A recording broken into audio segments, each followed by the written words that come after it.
Well, good evening, and welcome, ladies and gentlemen. Want to thank you so much for joining me this, what should I say, this Thursday night on the Sylbourne show.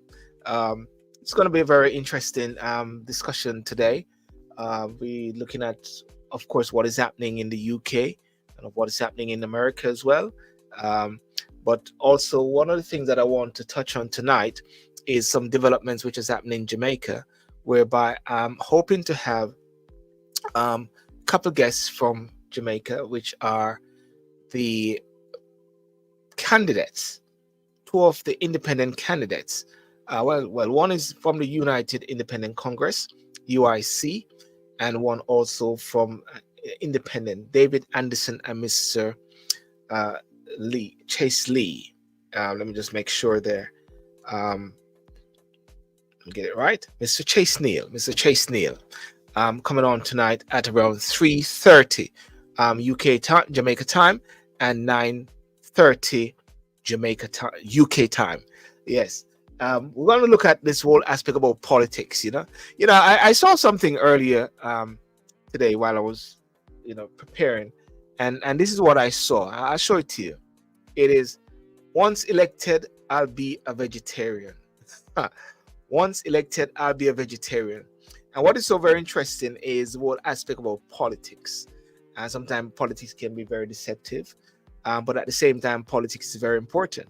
We saw in the UK of recent days whereby the present government, sort of broke their promises and what they were saying to people in their manifesto leading towards the election. And it points to the point. Once elected, I'll be a vegetarian. But of course, that is nothing in comparison to what we saw in the discussion with Donald Trump and the recent election debate. People are now having their pets being eaten. And some people are now saying, Mark, safe from having my pet eaten today. Fake or not fake? We don't know. Well, ladies and gentlemen, let's start the show and let's crack on.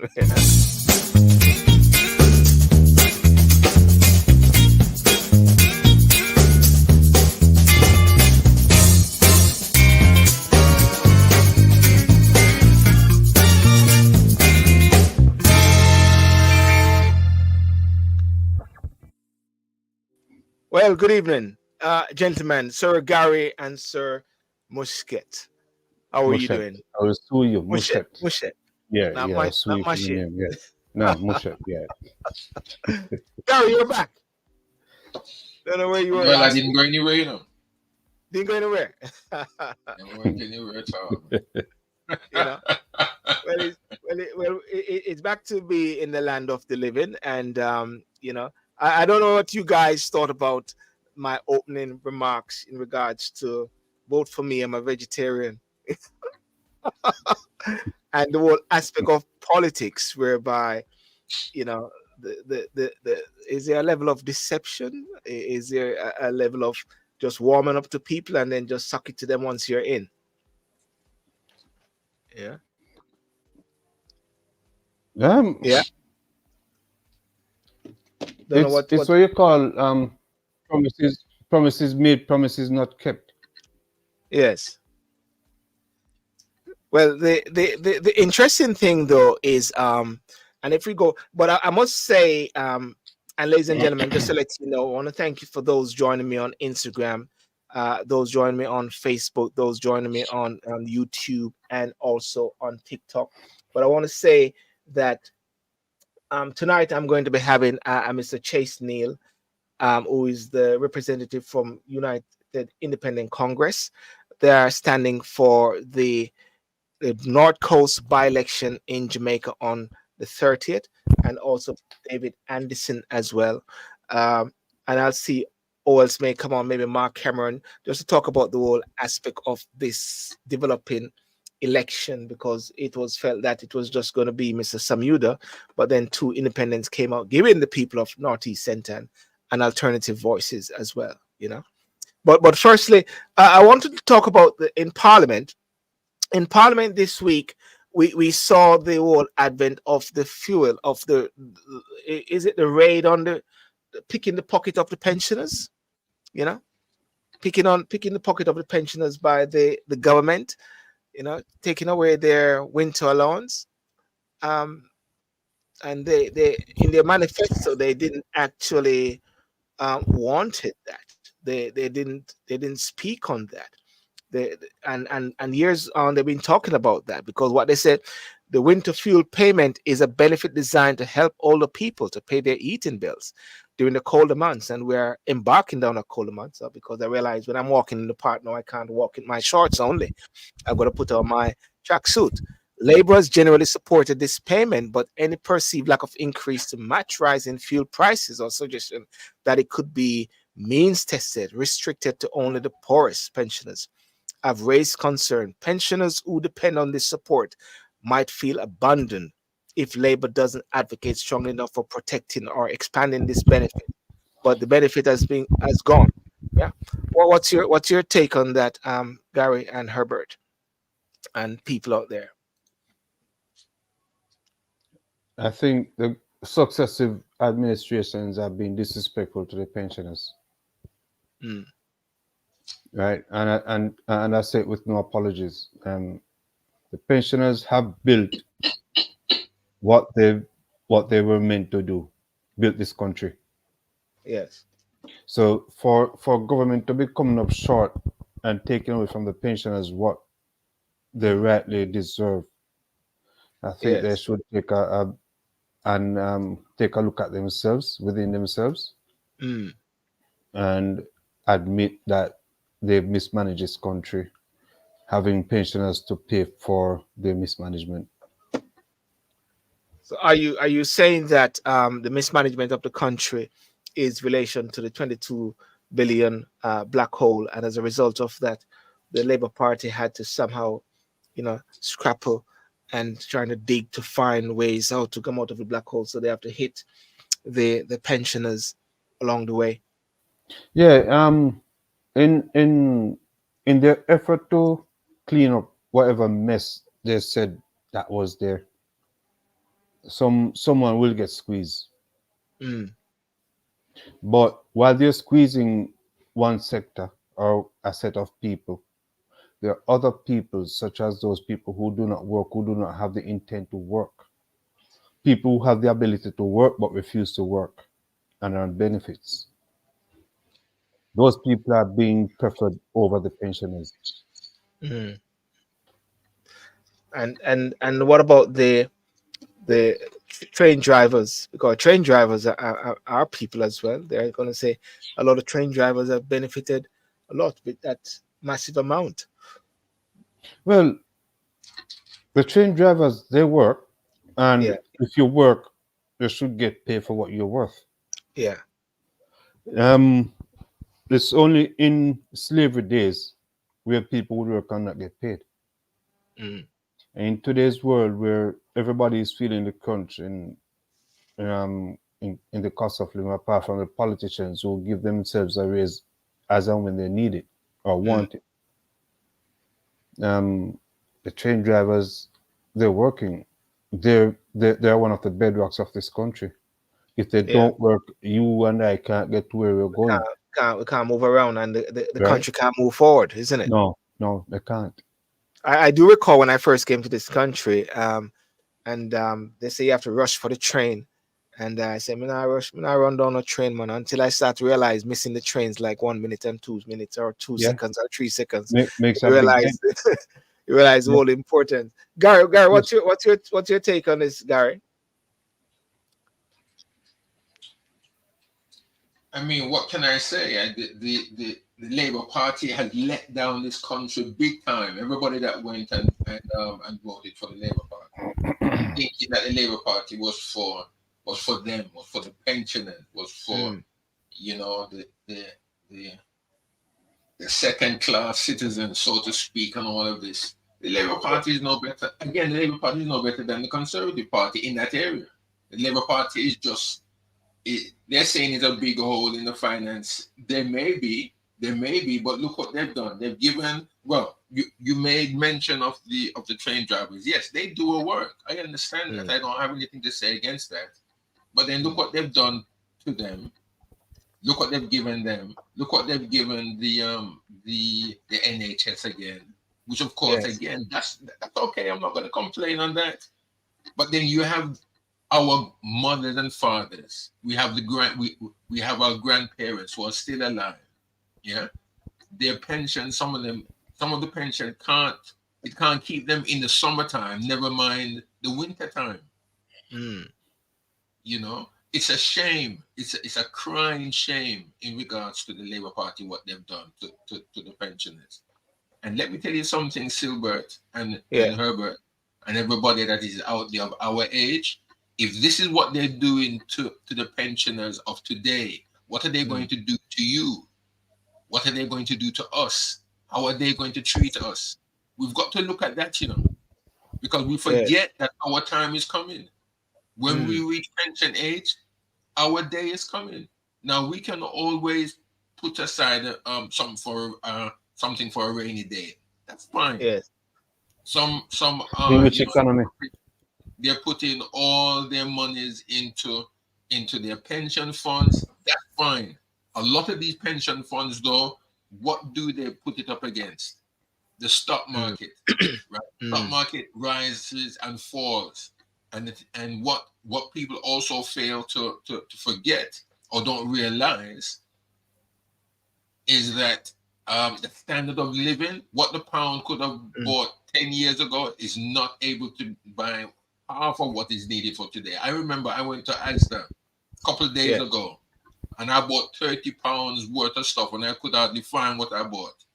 Never Yes. mind, 10 years ago, if I went to the same shop and bought something for £30, I'll be taking bags out.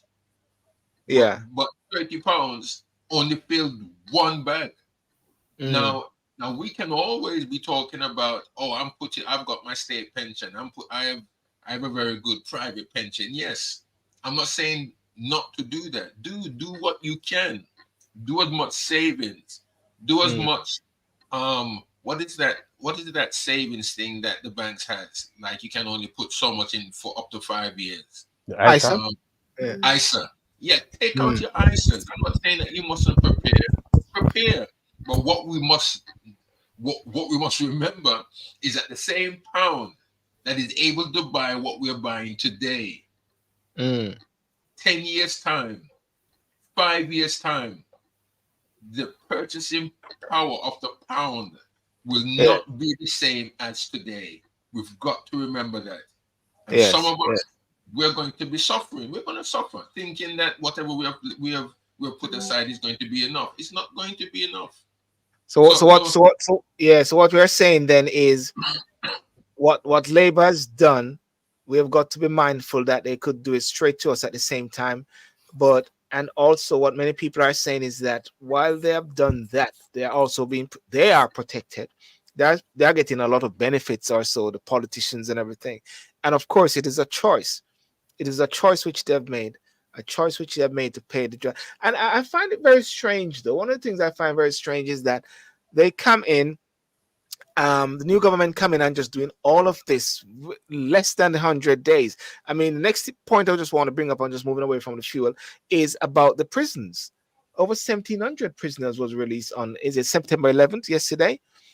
Over 1,700 prisoners. Well, let's say one can't say they're prisoners now because they're out, isn't it, Herbert? They're not prisoners. They're what? Ex-con? What do Uh, you call them now?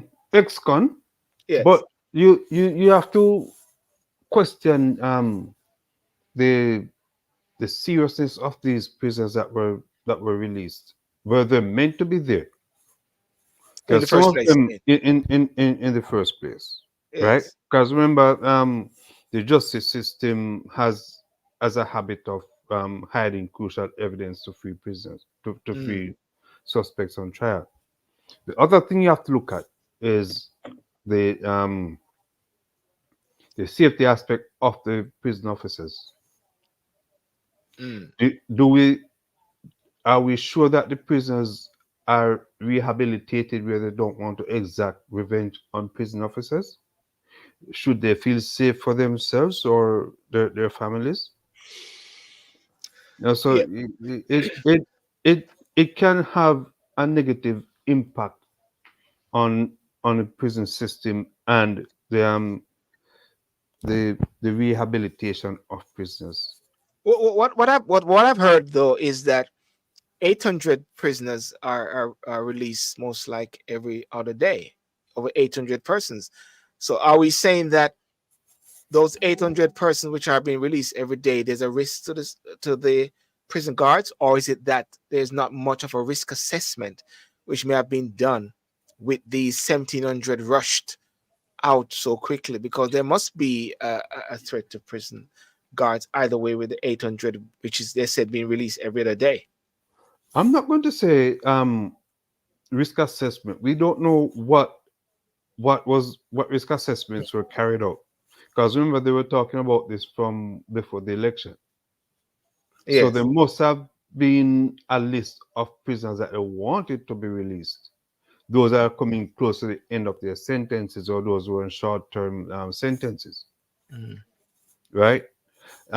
If that is the case, your question, the questions could be asked: was a custodial sentence justified for those Mm. prisoners? Yeah. Right?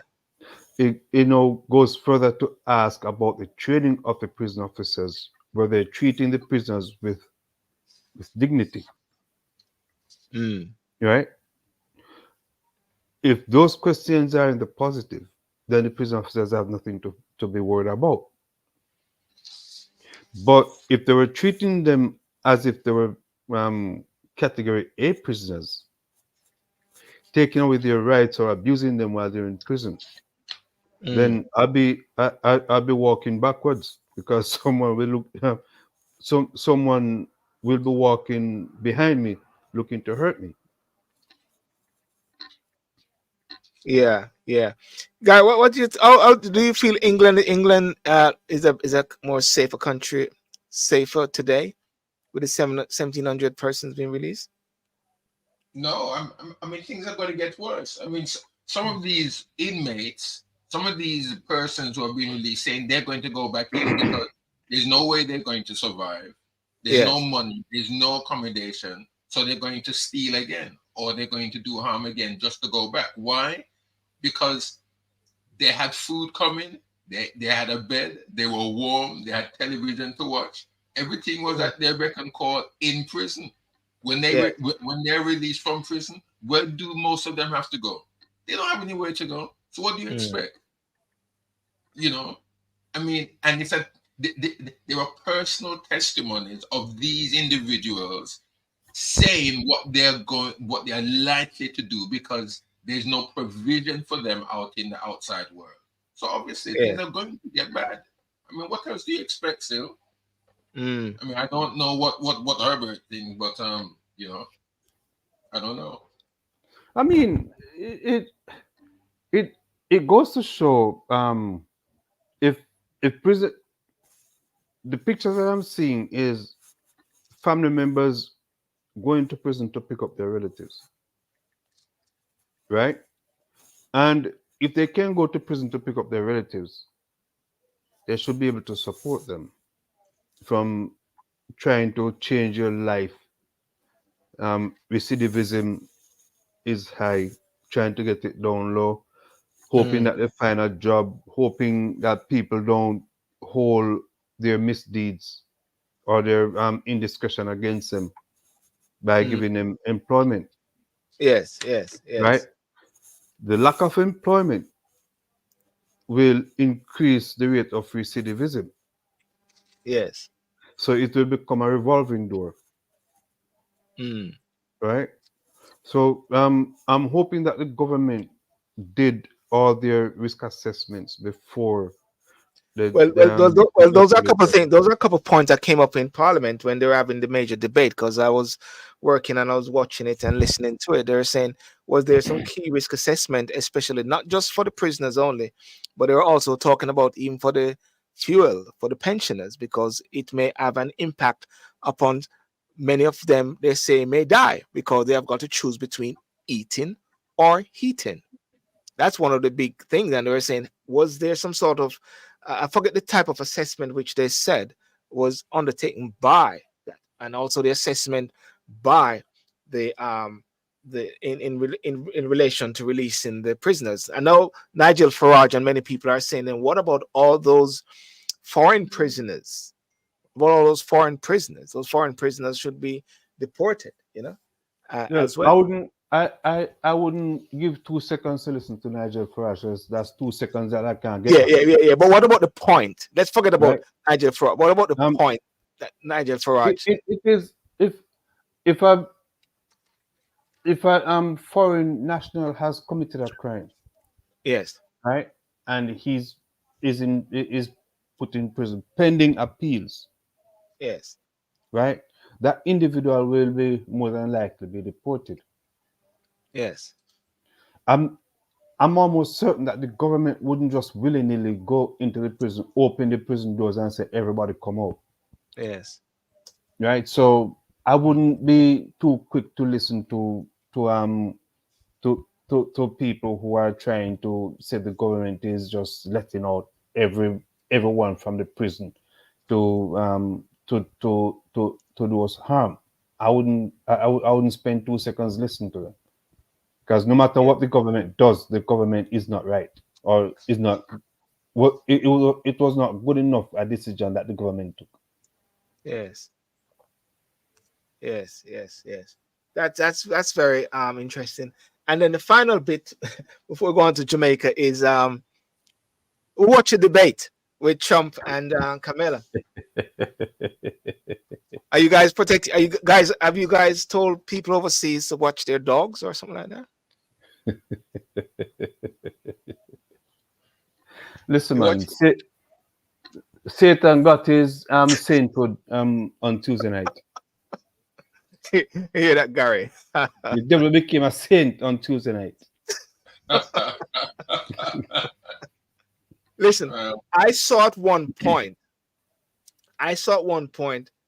Kamala Harris wanted to cuss. Yes, yeah. When she was talking about the man inviting the Taliban to Camp David.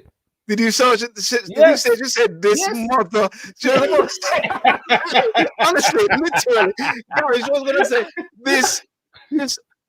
Yeah. She Gary, bit her lips. it was said. I'm wondering if how come she have lips left. Yeah. Well, is the Jamaican in her, isn't it? It is just the seriousness of the situation. Yes. Right?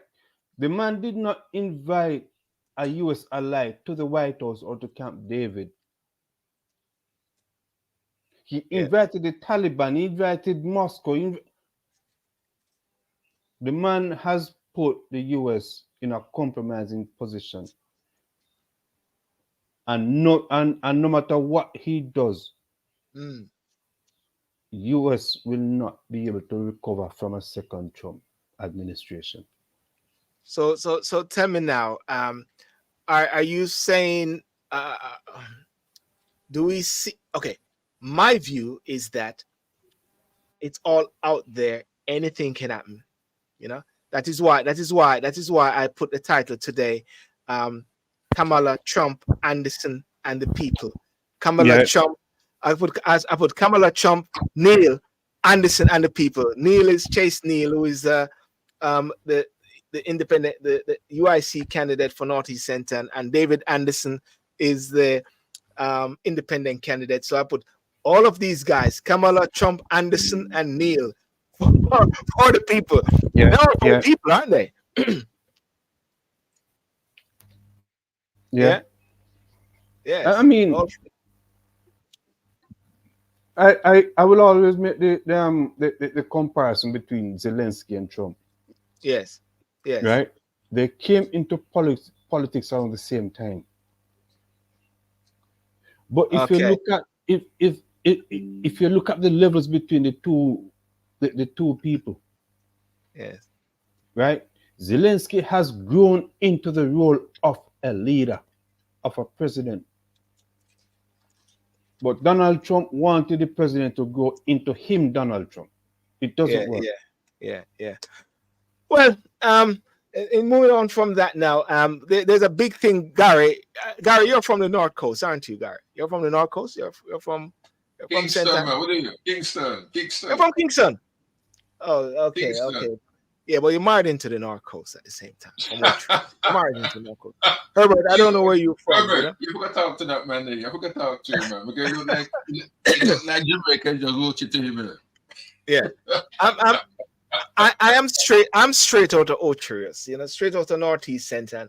But there's been some development. That's why I said let me just create this segment of the show here to some developments in Jamaica. You remember last week Saturday. My title of the show was on Saturday Talk and Sip. It was this. It was, do the people win in an election? Jamaica Speak. Do the people win in an election? And the topic was about this particular election, which is happening on the north coast of St. Ann, whereby the Marsha Smith, she's a former member of parliament, know her father very well. She resigned, and then she the prime minister called a general election. By-election. Yeah, immediately. And of course, they had Mr.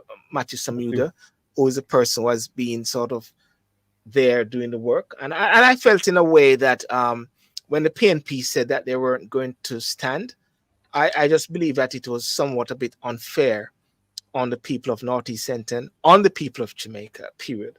Because the last general election, there was a 37% turnout for, so therefore there was a 63% of people who weren't actually had a voice or voted. So therefore the government is operating on a minority.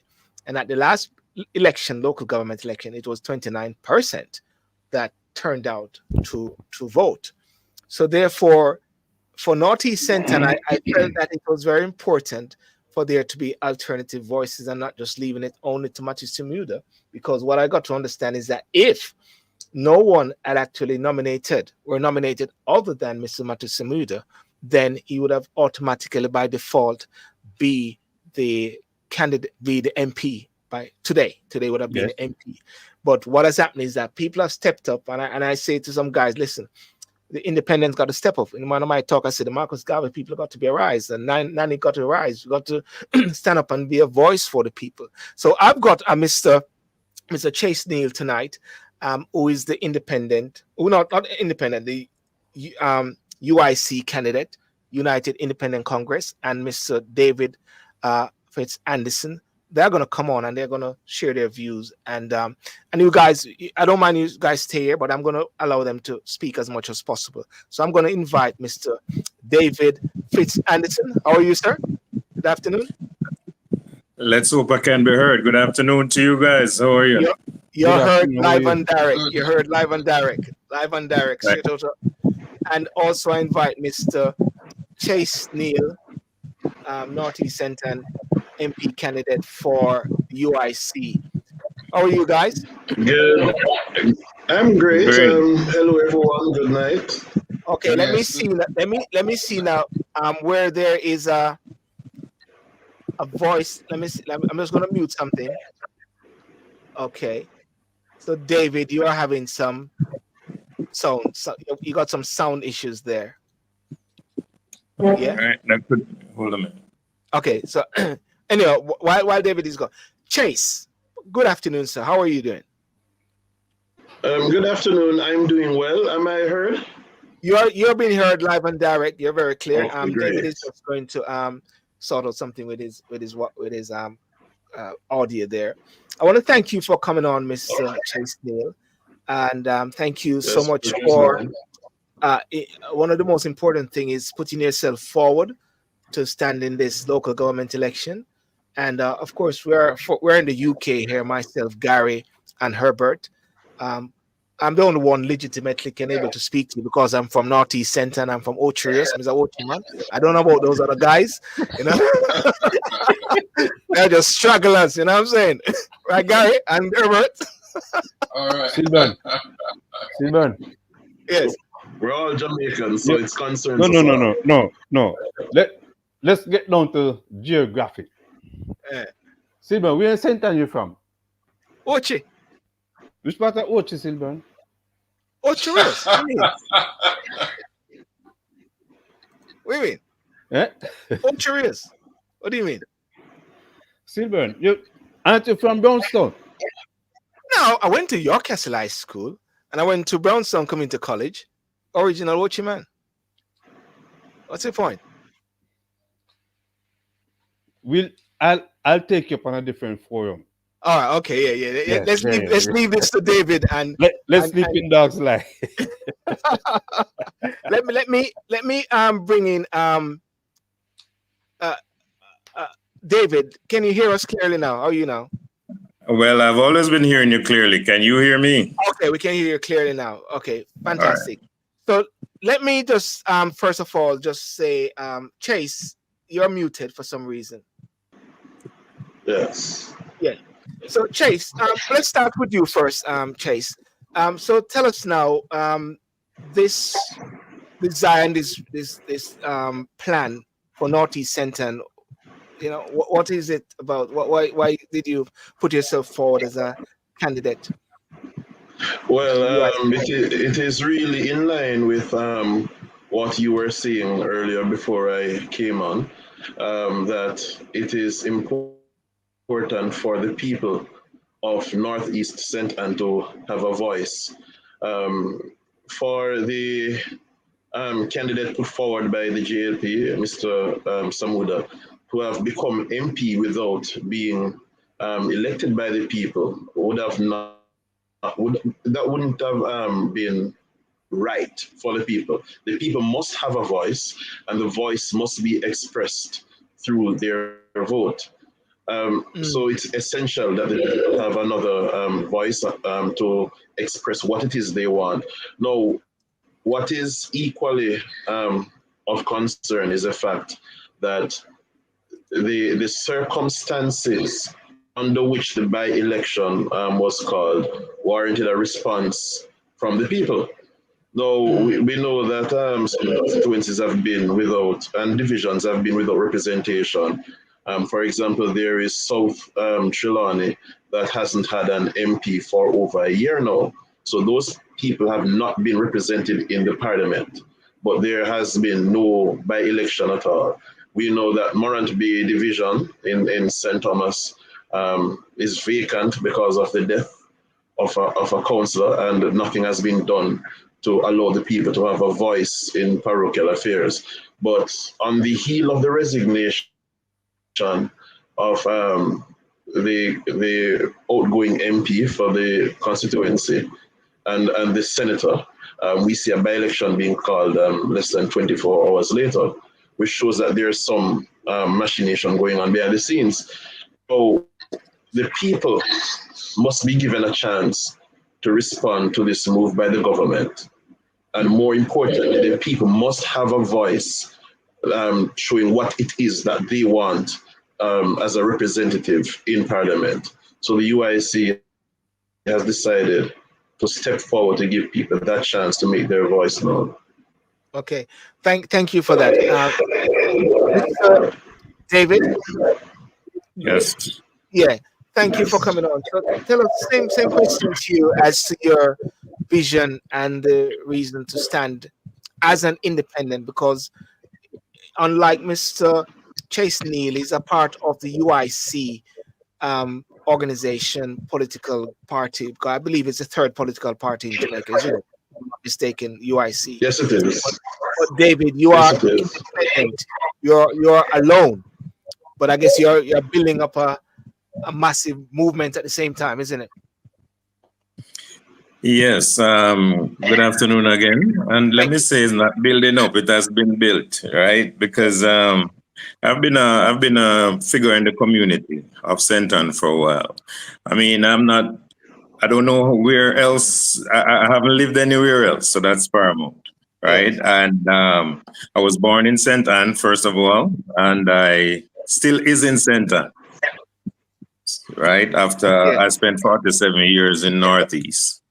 Right, so that's almost a lifetime, right? But having seen the changes, having lived through the through the downs, the separations, the mourning, and the downfalls of our community. My choice was, I think there could never have been a better time. And I mean, I see where they're trying to like revoke our democratic right. So there goes, I had to come in at this time when I came in because it's not fair to the people. And everybody, I mean, it's really the people that is responsible. So I was actually encouraged by the people firstly. And I mean, I had to do it. I've tried before, on smaller scales, but I think it's good and it's paramount that we take it to the larger scale, which is I see no other time, because Jamaica can't operate in the same manner that it is. When I look at the community which I grew up, you have like maybe 9 murders in less than a month, right? By gun. This is not what we're accustomed to, and we can't allow it. So my decision was actually pushed by the people, right? And separate and apart from that, enough is enough. You have children growing up in the same community. We can't continue to do it. I mean, when you look at the community just deteriorating rapidly, we have to come in. Somebody have to come in. This is where Marcus Garvey is from.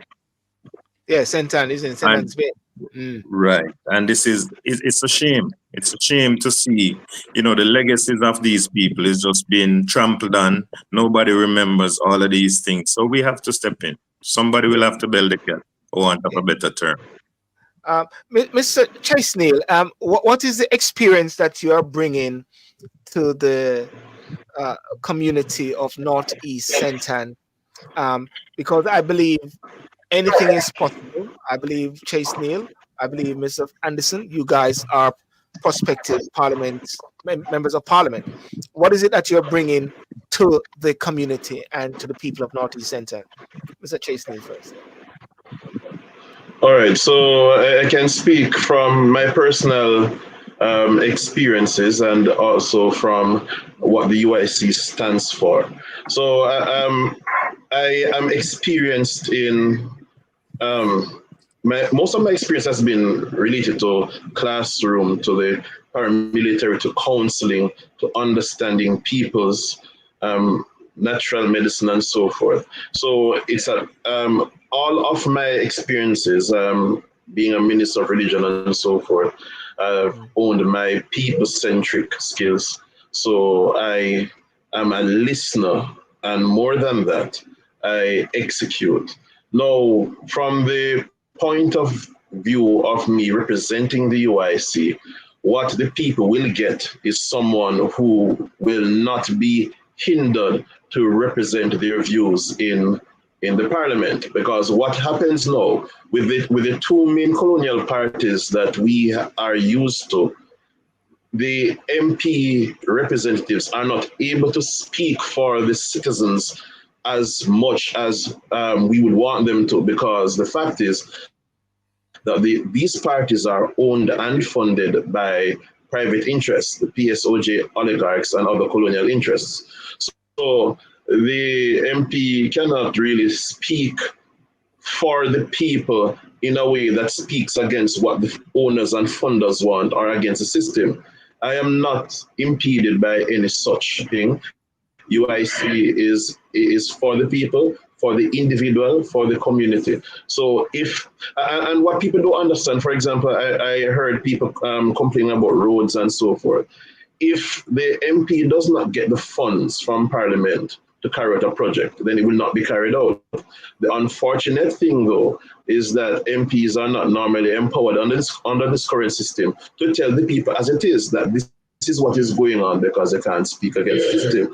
No, as a UIC representative for the people, I can lobby for the people and make that connection between people and Parliament, and let them understand what's going on, and let the people see that, yes, we are speaking for this, we are lobbying for this, but this is what the system is doing. And we can then build community groups that we empower the people so that they have to depend less on elected representatives and the government. We have a program called Community Capital Clubs, where we teach communities to financially literate, to develop small businesses so that people are able to empower themselves and not go directly to the MP or the councillor. And if they don't get a thing from the elected representatives, they can't make it in life. So they get a voice and they get the means to empower themselves. Well, thanks for that. And I'm going to bring in Gary and Herbert at a point shortly. And I'm also going to bring in Mark Cameron on. But I want to go to David now. David, there's a point that Chase said, and then I'm going to ask you the question also. What is it that you're bringing to the community, to Northeast Center? But there's a point that Chase said about representing the community, being a voice that speaks up for the people in Parliament, because there's this notion, and I've also seen it, whereby when anything happening, you wonder if they went to the community, if they went to the people and said, what is your view on this matter? And then they go into Parliament and then they vote. You sense that it is really a party thing. They operate within the party structure. Can you speak onto that? And then after, what is it that you want to bring to the table, sir? Yes, I share similar sentiments, right? Because the people are sidelined. The only time the people get priority is when it's close to an election, right? That they use their various tactics and whatever we call it, tricks, to try to garner the people's votes. And I have a loud awakening for those who think people have not been vigilant, people who aren't learning, and people who are not fed up, that it's high time that the shift comes in where you stop think you can pay somebody for a vote. You stop think that you can buy some black tanks around about election, hand it out and think that everything is okay, right? That's all politics, right? What happens during all of that time? So what I'm bringing about is just an awareness, let's not say even what I'm bringing about, how I've lived for the years that I've been in this community, is sharing with the people, putting on programs that actually everyone can benefit, so that people with small businesses benefit, right? People actually also, I'm a part of the soccer fraternity here in Sentan, Northeast Sentan, where I know the cries of the youth. I know the various problems that they face, right? So we have to bring these people into let them have a voice. Let them have a voice. And one thing I have always tried to do is to listen to people's needs. Sometimes I'm so touched, when people come to you with various issues and you realize that, resources are really limited, to really deal with them how you would really want to deal with them and how you want to be dealt with also. So we have to bridge that gap between the handling of all of that, and we have to come together. I have garnered support from people where, people that have a heart, people that feels the cry, people that wants to come back to Jamaica and are hesitant because of the crime rate, so that's my injection at this time, is on that sentiment, to know that, listen, we need to break that spell. And we have to protect our people.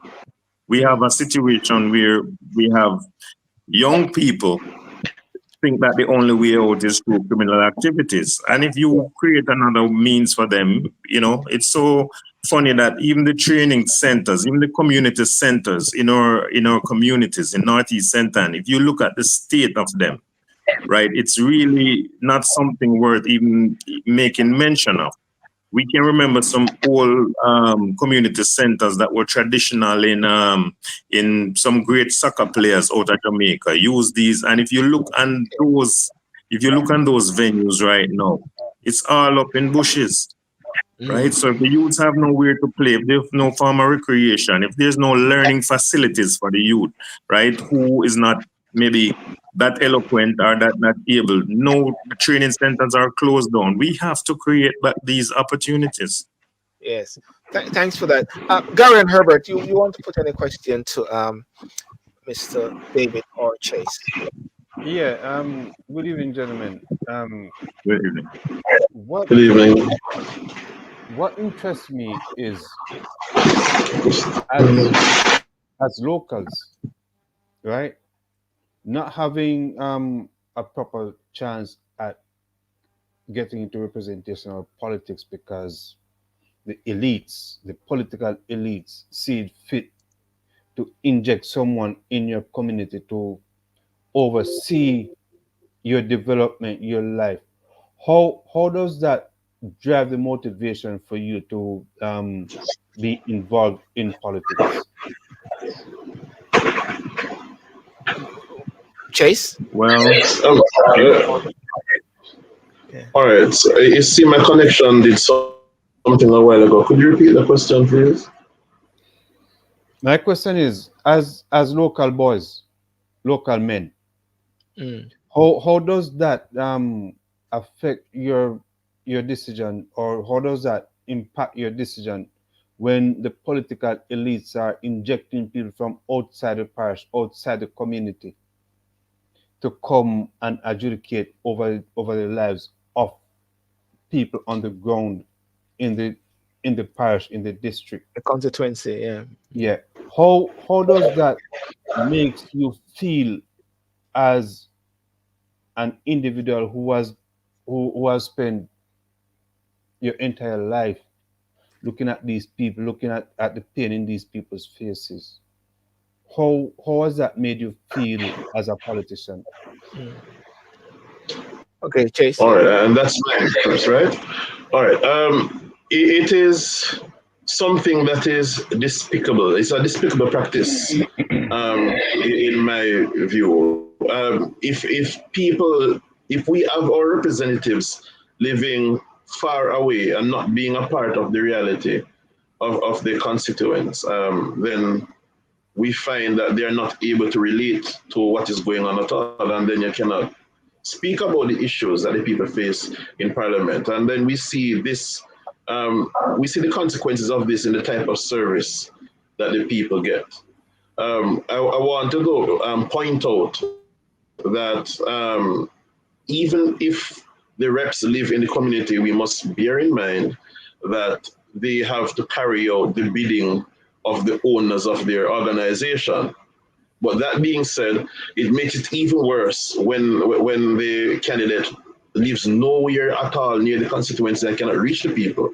Then you cannot serve the people, you cannot hear the people, and the services that the people get will be subpar, and there'll be no advocacy for the needs of the people in Parliament.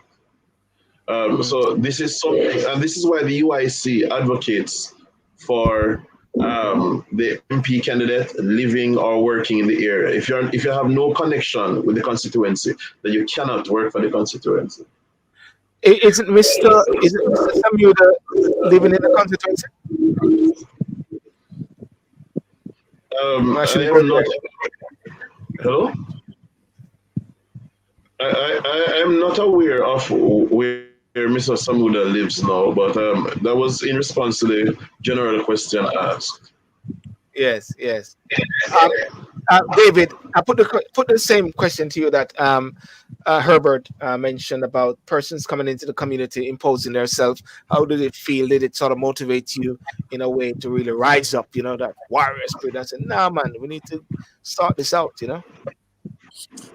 yes, I must say it's a brainwash that some people have continued for a while, where they think they can come and say good things about the person representing, regardless of where they're coming from, Yeah. and tell you that this at a point where they weren't like embedded in the community. It's not like I don't want to say they have never even lived here, but they're not been a part of the community any at all, right? I see people trying to change addresses and all of that, which is not really permitted at this time. It makes it more visible of what their aims are, right? We don't want to be so desperate, but when you look at people coming in and knowing nothing about the community, knowing nothing about the cries of the people, knowing nothing about how people get to the medical facilities, how long you have to wait at a hospital before you get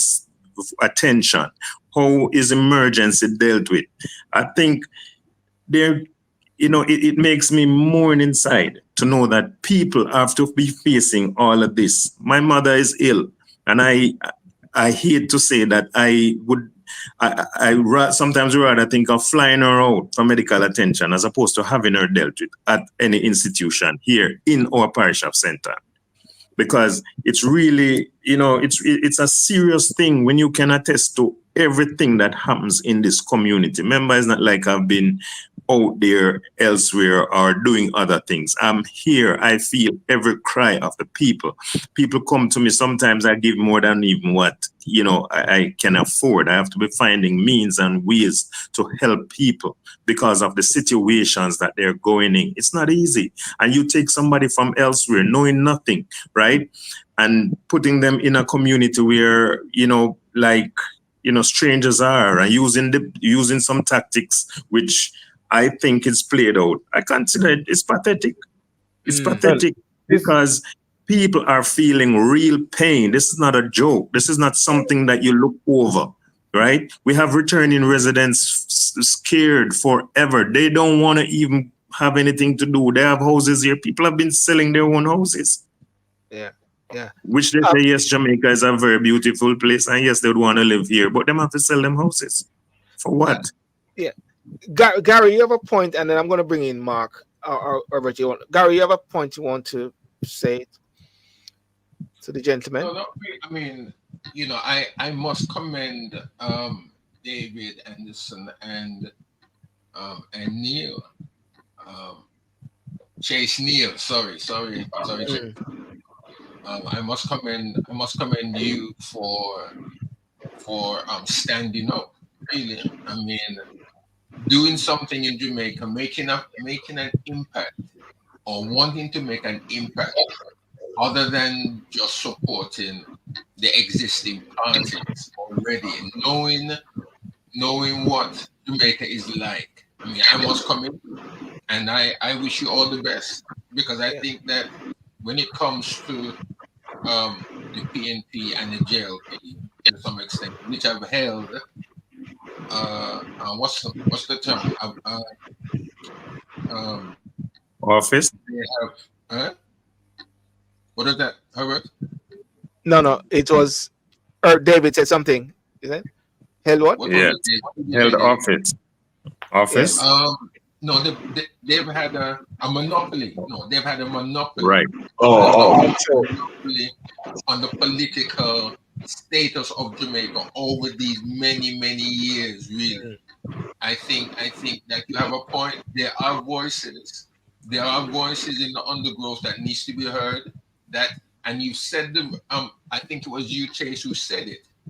That it's the same thing here. There are political parties there who only know you or know them when the election time. But after the election is done, they don't care about you because they've gotten to where they want to be already. Yeah. That is totally wrong. So I commend you both, and I wish there were many more Jamaicans that would stand up and really put the foot out.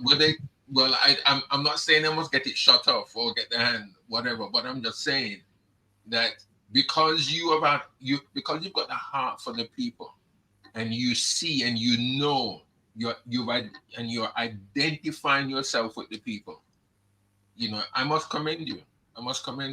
I wish you all the best. Yeah, thanks for that. The injection of Matthew Samura into that area, that constituency, to me is akin to the discussion that we're having about people having dual passports. Right?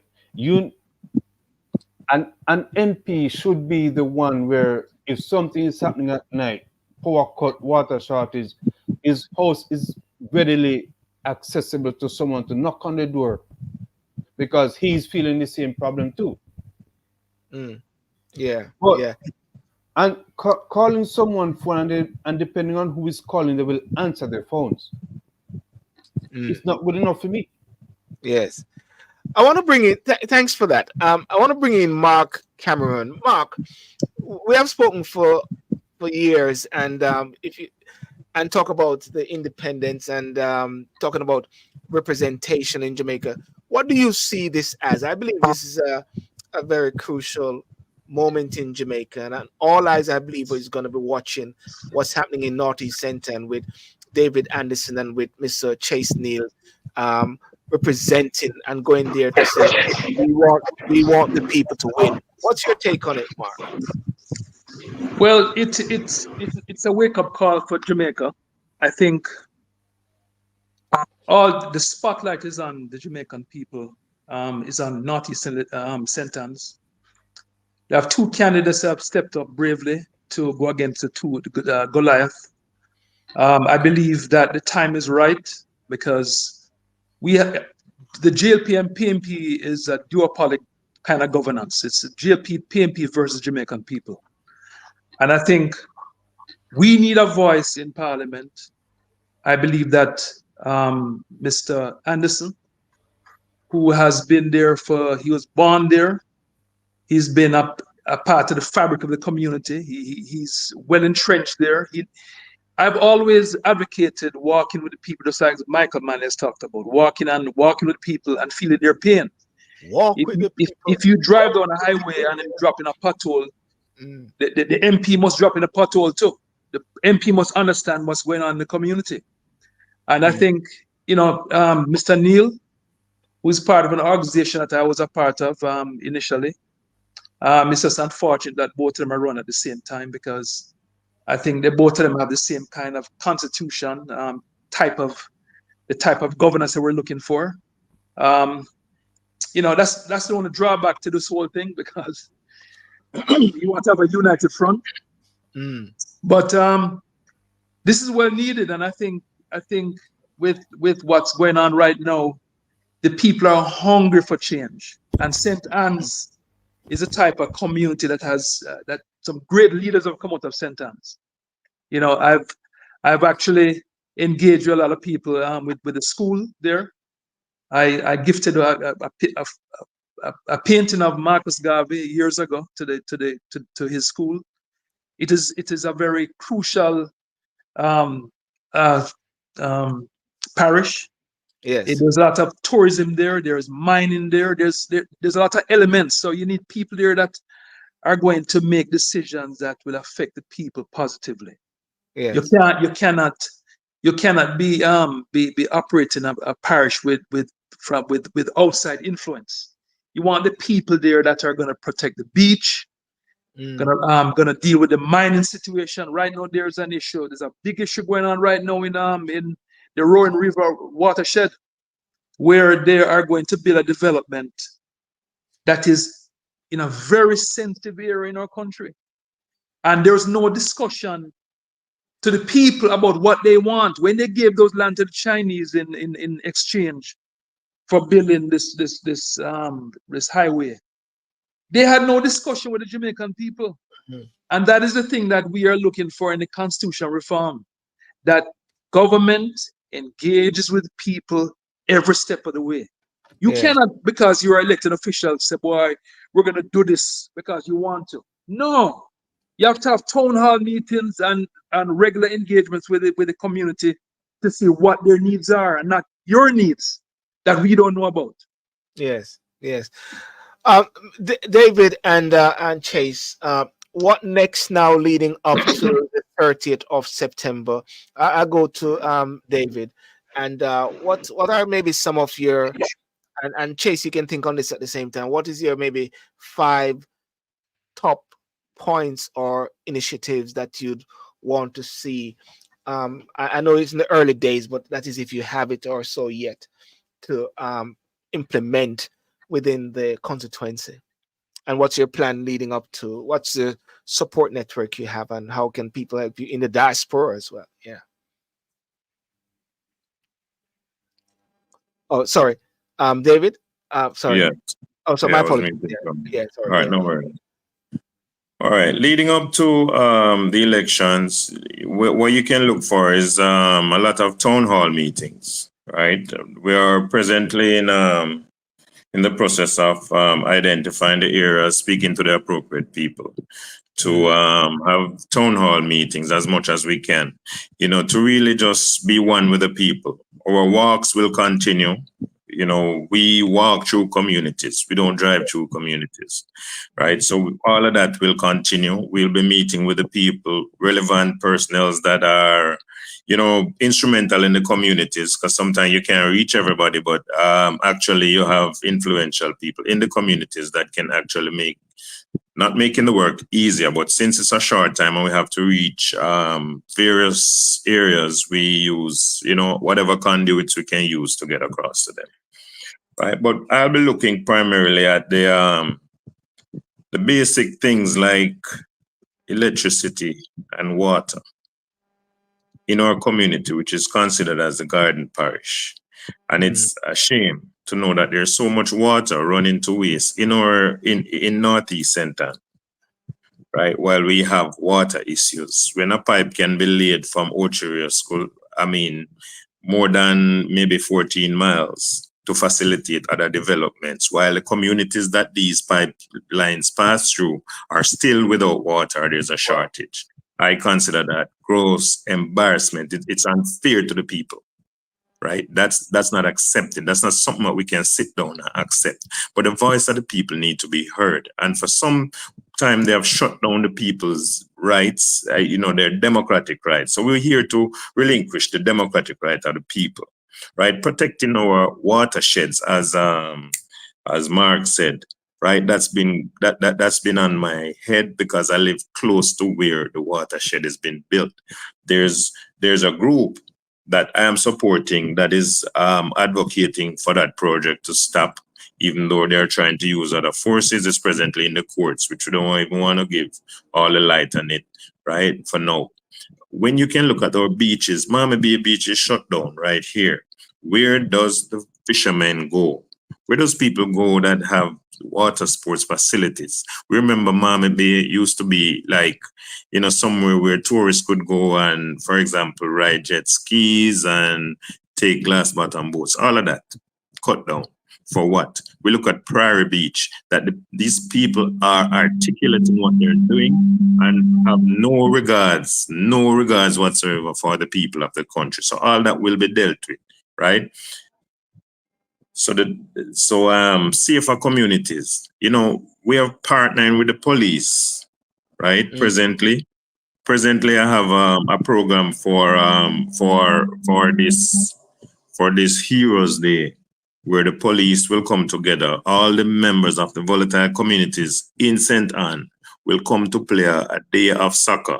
And if it leads into night, they play for a prize. And we will be doing that, right? To try to bring all these communities that have been crime-ridden, all the so-called gangsters and all of that. Everybody needs to come. You understand? Because we need to have speeches. We need to sit down and talk with these people. Because there is a better way, and we are insistent of making a change in our community, because it's high time. And these are the factors that, I have as paramount: safer communities for elders, for youths, because the youths really want better, they need direction. So they turn to various things because of the lack of direction. Nobody to speak to them, nobody to say, hey, listen, there's a better way, right? And assure them, right? But there's just too much talks from the traditional parties, and they're fed up. That's why they turn to their own agendas and motives. Yeah. And let me go to Chase. And Chase, for you as well, the same point as to any maybe 5 or so key factors that All right. causes. Oh, sorry. All right. So what will be chief for me is education and awareness. All the problems as it stems to crime and poverty, all are related to education. And so far as the people realize that the problems that they are facing are related to bad governance, and we show them how we will achieve a good governance system through the UIC. Because the truth is, electing one UIC candidate will pave the way for more UIC candidates to be elected in the upcoming general elections. Now, what will that look like for the people of Northeast St. Anne, or for the UIC way to be in the community? It will mean that they will understand that the bad governance over the years caused by the system, it is a system that needs to be changed, where control is concentrated in a few persons who mismanage the system. Now, if we show the people how the system works, where and we can go into detail in with that now. I see where this has been explained on your show before, Sylbourne, how the UIC governance structure works. So it's educating people about their civic rights and educating them about the role of the MP really and how they can empower themselves working with me on the ground.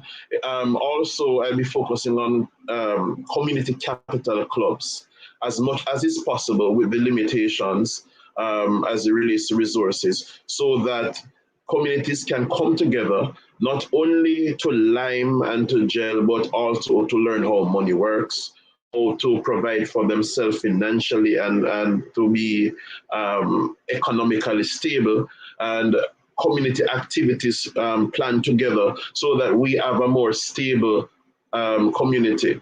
When they understand how the system has been robbing them over the years, and they are empowered in their communities to do for themselves, then we should see a reduction in the crime and the other unpalatable issues that face Northeast Center. Ask and sorry, David, can I just ask if I can put up your email address which I have for you? Let me know Yes, if you can. I can put that up. Okay, there's Yes, a you question. can. No problem. I'll do that.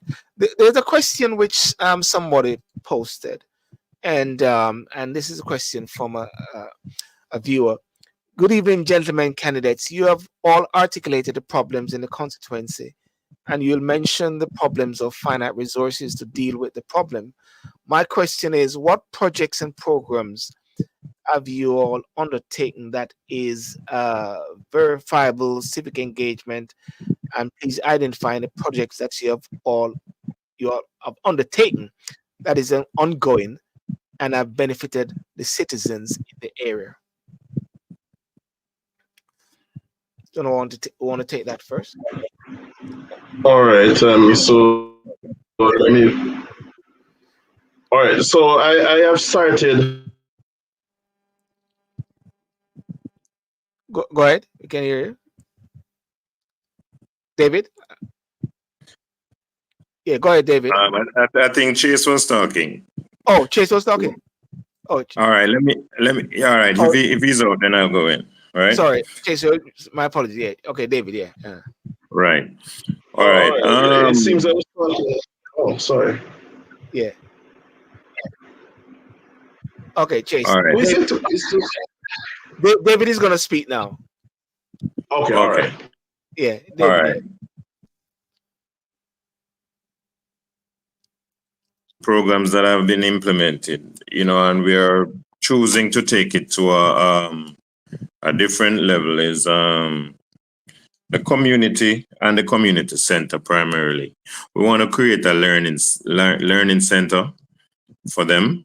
So other than just kids coming to play soccer, we have already spoken to the relevant authorities about having this transform into a learning center where kids who doesn't have access to have access to like maybe a printer or a library that is so far from the community, they can come home, run down by the training center and have their homework done, print out, and there are people from the private sector who are willing to throw their hats in the ring, as we have spoken to some already, in this regard, right? Otherwise, I mean, for those who are like in the community, we want to like have the field developed, the football field developed, right? Because if you look at, for example, civilized community, which is a community where I was growing up, it's like every time we have councillors in the area,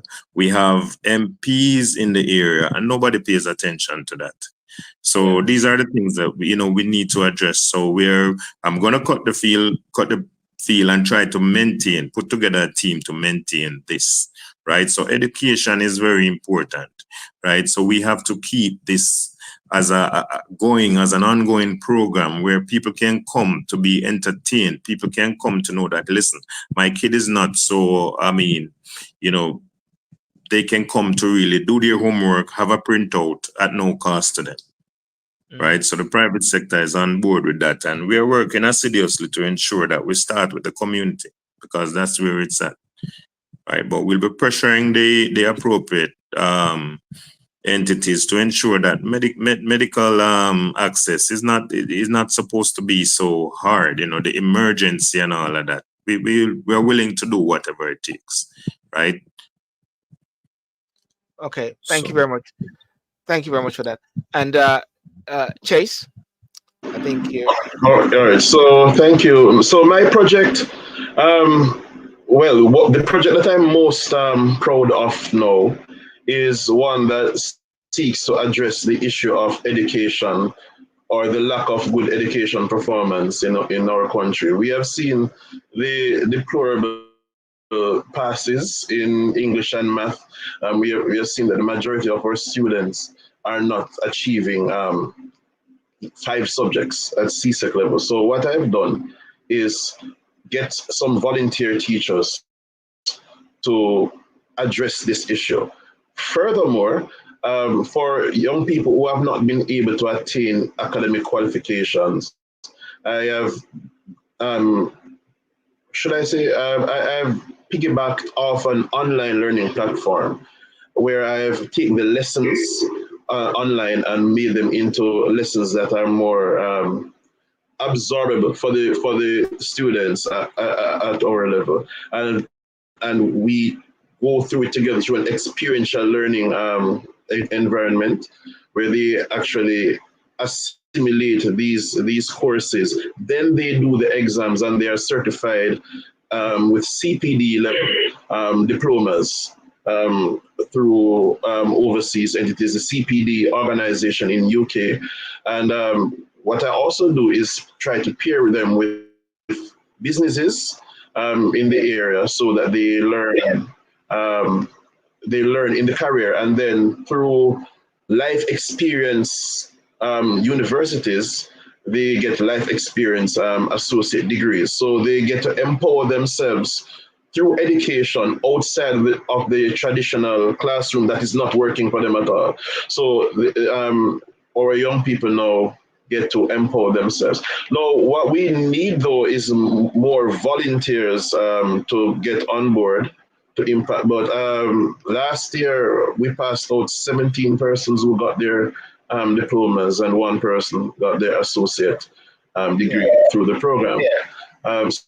So that is one initiative that I am most proud of. There's also a community cadetting program where we try to get the young people involved in something that will benefit their leadership skills. Because one thing that we overlook that contributes to crime, apart from the system that oppresses us, that we need to get rid of, and the lack of education, which feeds into lack of critical thinking and emotional intelligence, so that we don't know how to solve our problems positively, is the fact that we are not confident. We lack confidence, so as soon as someone offends us, we have to retaliate. So the cadet program seeks to build the confidence in our young people, self-worth and discipline, self-control.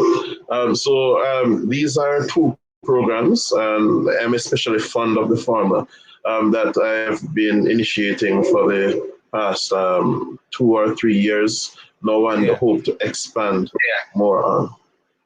And also, just to piggyback on that one, also with dispute resolution as well, how to deal with disputes, which is a very key factor there. Well, gentlemen, I'm not going to keep it too long now. And Mark, any word you want to say to these gentlemen, and Gary, before I just ask him to say any last word in a couple of minutes? Well, what's important to most Jamaicans is that we have a sustainable parish. Every parish has its own attributes and areas that need to be protected.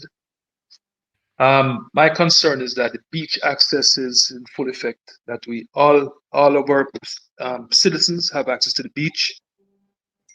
Protecting our waterways. Water is very important, as you know. And more engagement with the people before they take actions on these mega projects that will affect people's lives for generations. That is what's important to most Jamaicans, that the government does not overreach and do things as they want to without engaging with the people. Also, most importantly, is how do we engage the community economically? Looking at the amenities we have, tourism is a factor in that area. You also have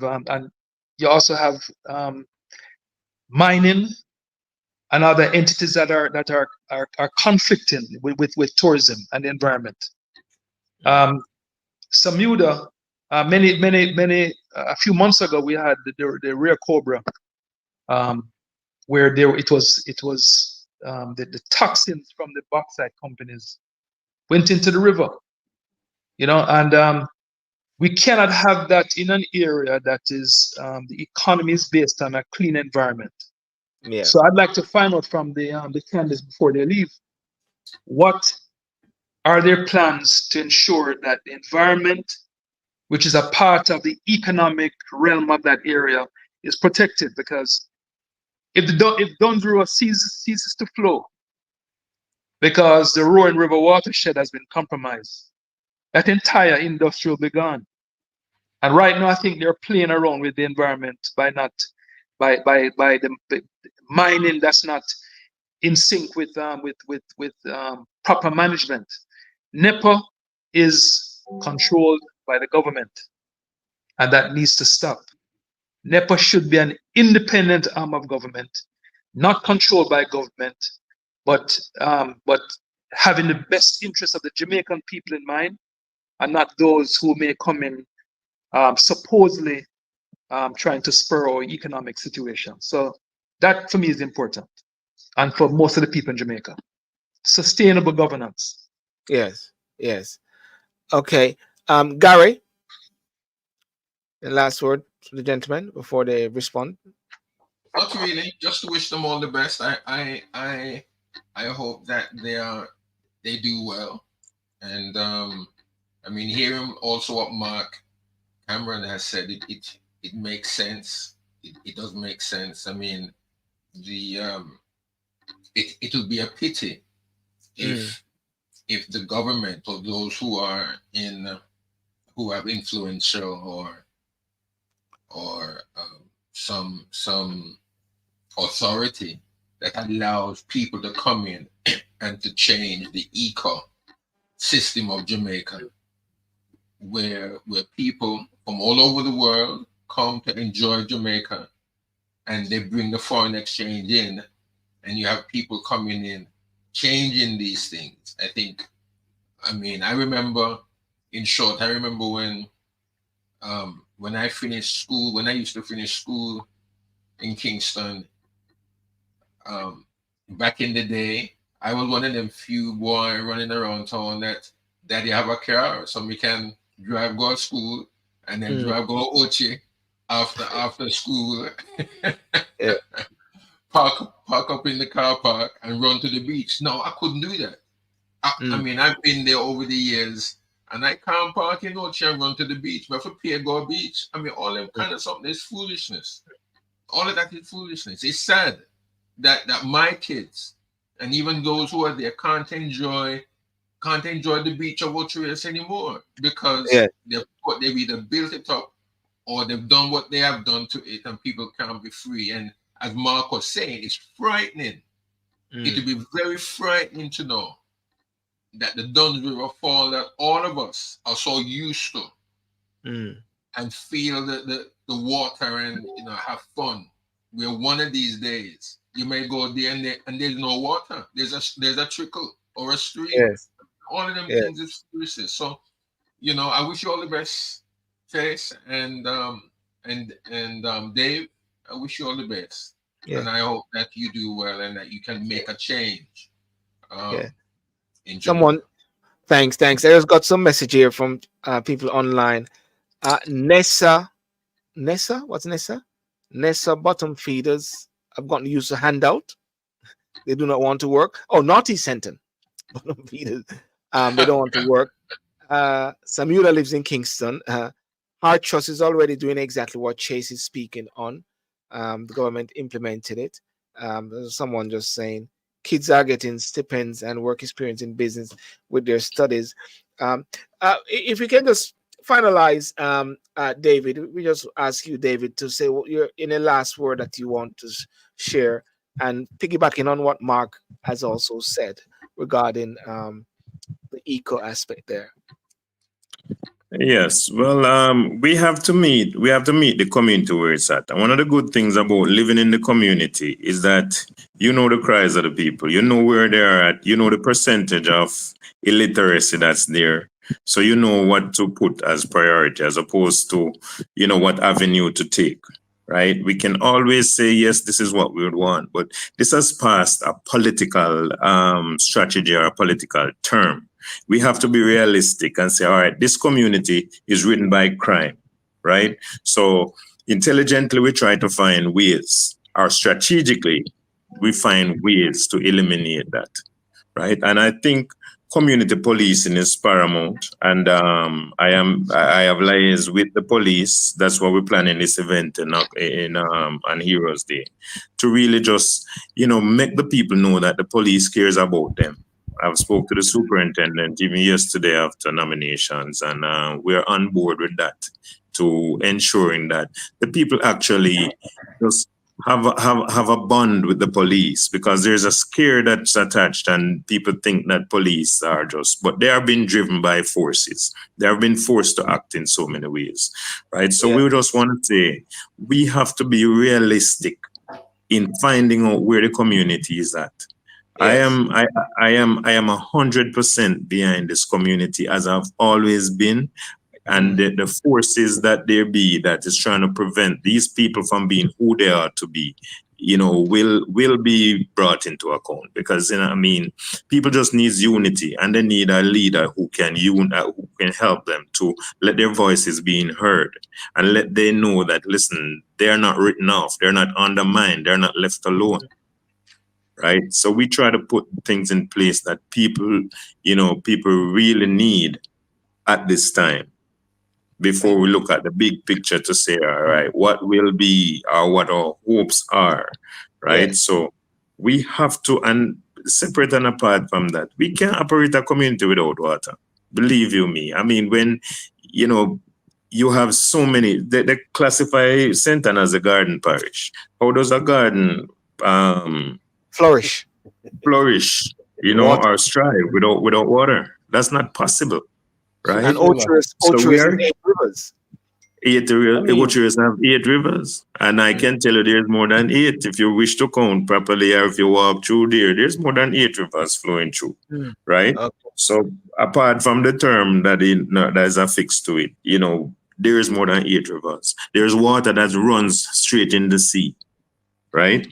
Which could be channeled to our communities or diverted somewhat, right? But because it's housing other, or it's, supporting other entities, we need to cut this out. We need to have a heart for the people.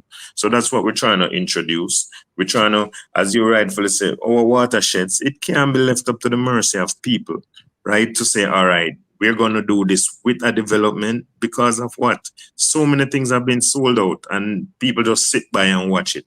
We have to have a voice. We're not sending anybody to block any roads or cause any contention, but we still must know that these people are the same ones that voted for you. So with these things that they're doing, they take away the watersheds. I'm here to reiterate that, listen, people, we have to remember all these things that they have done to us. Yeah. A call was coming in for you. Yeah. They have done to us and continue to do to us, and expect our votes at elections, which is totally unacceptable. So we're into that, and we are here to shut down all of that to the best of our ability, peacefully, and to bring back normality, to to Jamaica and St. Anna. I was gonna say your vote. I was gonna say your voters, your constituency is calling you. And I think Yes, yes. That's exactly what's happening. I'm gonna That's let you go exactly what's shortly. happening. I'm gonna let you go shortly. No, man, no. Just take your time. We can do whatever. Okay, Chase. Your point now in following up like your last word, and also following on what Mark was speaking about. I think you're on mute, I believe. Yeah. All right. So yes, thank you, Sylbourne. Now, following up on what David said about what the government has been doing to us, well, let me not just say government because it's really a system problem. The system of governance has facilitated the ones that we elect to be taking advantage of us, and the very apart from the issues with water and the no representation regarding that, crime has been manufactured by our elected representatives. From before, when they associated with criminals, and now the situation has gone beyond control. They cannot control it. To the point where, with the government having a stronghold and the system having a stronghold on the economy and how our individual citizens can participate in the economy instead of a free market system that's controlled by the citizens, by demand and supply, we find that people cannot comfortably participate. Look at even the little rafters down by White River when they took away their rafts and so forth. Now, people must pay the government money in order to work, to get a license. Now, what happened to the person who can afford that? What happened to people who cannot provide legitimate services because the government blocked them from participating in the economy? We have to realize that the poverty is created by the way we govern ourselves. And one of the offshoots of poverty is the crime problem. Now, we find that our young people are not interested in taking part in the formal work world because there's nothing in it for them. So we have to realize that the problem, the violence, the poverty comes from the same people that we've been running behind, that the system facilitates. So the UIC is presenting a different method of governance where we cut corruption from the start before somebody can even come into elected office. They have to pass a basic governance test. They have to be audited before they can even be vetted publicly, and then they can go for nomination and so forth. Then you see that corruption thing is cut from the outset. Then we have other checks and balances where elections are funded by the people, by private interests that cut out the common man because you know no money you can't participate in elections, which is the reality now. We find that ministers and senators cannot be in the executive. You cannot have the parliament monitoring the executive, and you are part of the executive yourself. You're monitoring yourself. There's no accountability. So you find out there's waste of resources. And waste of resources mean that people have less. And if the people have less, the people are going to turn against each other. So the UNC is here to present solutions to the problem because we have problems that we need to fix now, but we must also look at the root cause. Where is this all coming from? Yes. So we address what's going on in the community as best as we can with limited resources and limitation that's created by the system, because Jamaica is by no means poor at all. But at the same time, we also ensure that the people understand that that we have been supporting with our votes is caused by what we have been supporting. So, so we look at the long term, as in educating, make them aware, presenting the solution, how we address this, and also address what is going on in the moment, what we can do in the short term, and also make people aware that What I can do is limited by the money that I get from Central. So we make a lot of noise on behalf of the people. Mark raised the issue of the water being contaminated by practices such as mining. The UIC does not support mining. Our country cannot sustain, especially with our water supply. We advocate for making Jamaica the organic food capital of the world. That is what we are strong at, and that will make healthier citizens and create even a better economy than the mining practices that's eroding our soil and contaminating our water. But Yeah. presently, reality is we can only advocate for it.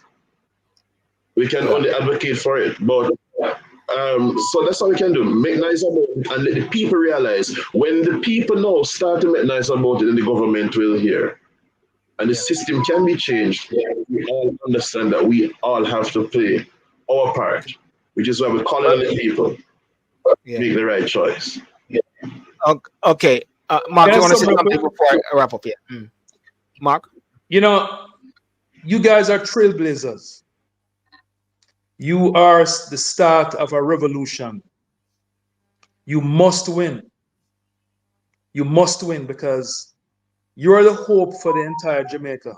You need to show Jamaica, turn your parish into a model of sustainability and prosperity.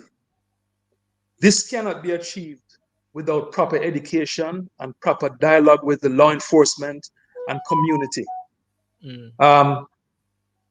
We also need to see a lot of interaction between government and the people on the big projects that they take in our name, the loans that they have in our name. As a matter of fact, I want to ask you guys a question before I leave. Are you for the pay increase that the government gave themselves? That's my last question. I think it's a yes or no answer, isn't it? For each person. It's more than a yes and no answer. It's a definitely not. Okay. Definitely not in agreement. Okay, no. Now, Mr. Anderson, would you? I've also often thought about using the additional money that you'd get as a MP to put that money into the constituency fund. As you know, there are a lot of potholes in the parochial roads, right, that are not being addressed by the government. Would you be interested in putting that the difference of the salary into the constituency fund to have the public decide how that money is to be spent? Because the money went from $6 million to over $25 to $30 million. And I mean, people are there hailing Robert Nigel Clark as this magician, very bright person. Well, in our world, in the real world, we have to balance our checkbooks. You do not spend money that you don't have. And secondly, parish councillors who are operating as the earpiece for the people in the legislative council on the Queen, they got a stipend to pay for their gas, and it's a part-time job. They meet once a month to discuss what should happen in the parish. And if all the work is being done by parish councillors, there be no need to engage with the parish councillor and the MP. I don't talk to my MP. I'm not looking for a handout, but what I'd love to see is that government operates in a way that they're invisible. I don't need to see them. All I see is the work that they've done. I don't need to meet with my MP or my councillor. I want to see a work. Every parish in Jamaica should have water. Every parish should have roads that we're not avoiding potholes. You know how many accidents people have gotten because they're trying to avoid pothole and run into a car or run into the side of the road? And yet, I just registered my vehicles and I'm paying for the privilege to drive on a road that is dysfunctional. It's not adequate for my car. Drive on a road that doesn't exist. I remember when we had a protest for the the pay increase of the salary. I drove my Tundra down to the to Heroes Park to protest the raise. And on the way home, if I wasn't driving a truck, brethren, I can mash up. It cost me $170,000 to fix my front end, protesting the raise that they got and drop into a pothole. So we just need a little more empathy from the people that are serving our community. And I strongly believe that if we have an independent candidate in Northeast Centre, it will send a strong message to the entire country that the 70% of people who are not voting, they have awakened. And we're not going to take the foolishness anymore. All eyes are on Northeast Centre. And I am predicting that the 70% are going to come out and they're going to vote these people out. It's time for Jamaicans to send a strong message to the political elites that they are not going to be served anymore. They need to start serving the Jamaican people. Time come, PMP talk about time come. Yeah, time come that them start serving the Jamaican people that put them into representational politics. It's time for them to serve the people. Well, want to thank you. Sorry, Herbert. Yeah, go, Herbert. Yes. I remember serving the JCF. I was in Kingston, traffic headquarters, when Zeeks was arrested. Right? I remember that fateful afternoon when the PSOJ elites pulled on their shutters and they demanded that Zeeks be let out of prison because he's a peaceful man. They will not open their shops until he's released. Yeah. Right? The powers that be put Zeeks on top of Central Police Station to address the nation. That's how low Jamaica has stooped. Having a criminal addressing the nation, a sovereign nation. Right? Okay. That was the moment when I say, you know what? I need to leave this police force. Because if I committed a crime, I would not be able to address the nation as a police officer. Yes. And to see now in 2024 where PSOJ is dictating who serve what, where, and when. And these locals, Anderson and Neil, want to do right by their communities, but they are not being given a fair shot at representing their own people. Something is definitely wrong in the Jamaican society. All right, but you know something, Herbert. Herbert. You know something, Mark. We're gonna have to wrap up because that's a quick point. That's a quick point. Okay, go ahead. Yeah. Because they're looking for votes. Yeah. A lot of people who are criminals are given a free ride because they provide votes for MPs who in turn use the money for their own means and not to the benefit of the Jamaican people. So we have to stop. Independent candidates don't have that luxury of collusion with criminality. Yeah.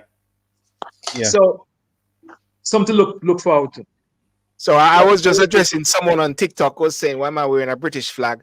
I wanted to say to them that it's my jacket and it's my flag and it's mine. Duh. I just want to respond to that. I just like when people ask me these questions, like, sometimes when people say something to me, why are you doing this? I always say, let me check my birth certificate to see if their name is on my birth certificate, Are you my mother or my father, I'm very feisty. But anyway, guys, listen, David and Chase, I want to thank you so much for joining today. And I look forward, I know it's the embryonic stage of this, and I believe it is something bigger. And I look forward to in next week or so, we'll come on again, and of course, with some more shaping of your policies for Northeast Centre. I'm very passionate about this area because that's my hometown, that's my base, Northeast Centre in Jamaica. And I'm glad that the people of Jamaica will be represented And I will be seeking. I'll be offering Mr. Samuda to come on the show at some point. And I think it'd be great to have a three the hard way with Mr. Samuda at some point. So I'll be sending him an invite as well. But I want to thank you so much for taking the time out at such short notice to come on tonight, and all the best to your success, Mr. Neil and Mr. David Fritz Anderson. Okay? Thank you very much, gentlemen. Thanks for having me. Yeah. Yeah, thanks for showing up, guys. Appreciate it. Thanks for your service. Mark, respect as much as possible. Yes, I. We didn't struggle. Every time. All right. Big up. Respect. Respect. Well, ladies and gentlemen, I want to thank you so much for joining today. Gary, what do you guys think about the discussion? Yeah, earlier. I think it's okay. I think it's okay. I mean, as I said, they really put their head out above the parapet. I mean, they must know what to expect. I mean, Jamaica is dangerous already. Never mind you going into the political arena. Yeah. To say something that's quite different to what the PNP and JLP have already said in the past. I mean, there's some diehard PNP people out there. There's some diehard JLP people out there that they're not going to take anything other than what they believe. And there could well be a very large amount of individuals, constituents that don't vote, that don't want to vote JLP or PNP. They just don't want to because they haven't helped them. In years, they haven't done anything for them. But because there hasn't really been probably a true representation or a true representative that they can really look to, or there's no choice, then obviously there's one that's come up now. 2 individuals that have come. Listen, I think they should be given the chance. They should be given a chance and see what they can do for the people of Jamaica. I wish them all the best, and I know that there are others out there that will do the same.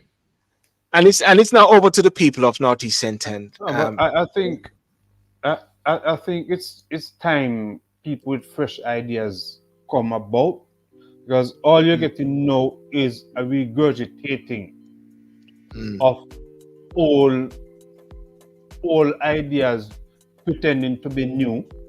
Yes. When it is in fact outdated. The method of doing things is outdated. The method of two-party politics in Jamaica is outdated. They should be able to open the door and crack the monopoly on politics. Everything has been demonopolized in Jamaica, should be. Right? Having one, it happened back in 1983 where Siaga called a snap election, and the JLP was allowed to rule Jamaica for 6 years after that. Right? It shouldn't be that way. Yeah. Well, one of the things that I really want as much as possible is for the people of Northeast St. End to win, and to give the different persons the opportunity to hear what they say. If Mr. Samuda is going to do the right thing for the people, then let it be. If it is Mr. Chase Neal, let it be. And if it's Mr. David Anderson, let it be. Well, gentlemen, thank you so much for that. I was just marveling with somebody here on TikTok telling me how to dress. I need to put on an African or a Jamaican flag. And people are now not censored backside. Anyway, Gary, all the best here. And Herbert, all the best. And ladies and gentlemen, thank you so much for joining. Those on Instagram, those on TikTok, those on Facebook, and those that are blocked on TikTok as well. Yeah. And of course, Gary, and you guys might know that I'm doing a little cataract operation this tomorrow afternoon. So therefore, my eyes will be out of circulation. One of my eyes will be out of circulation. So I don't know if about Saturday night, but we'll see how it goes. If anything, all the best. All the best. Yeah, all the best. Hoping you come back better looking than you are now. well, I think somebody said to me once that they did their cataract operation, and they could see all the potholes in Jamaica much clearer. They were able to get all the potholes. That's funny. Yeah. Anyway, ladies and gentlemen, thank you so much. Remember to like and subscribe, and see you around. Peace out. Bye-bye. Yeah.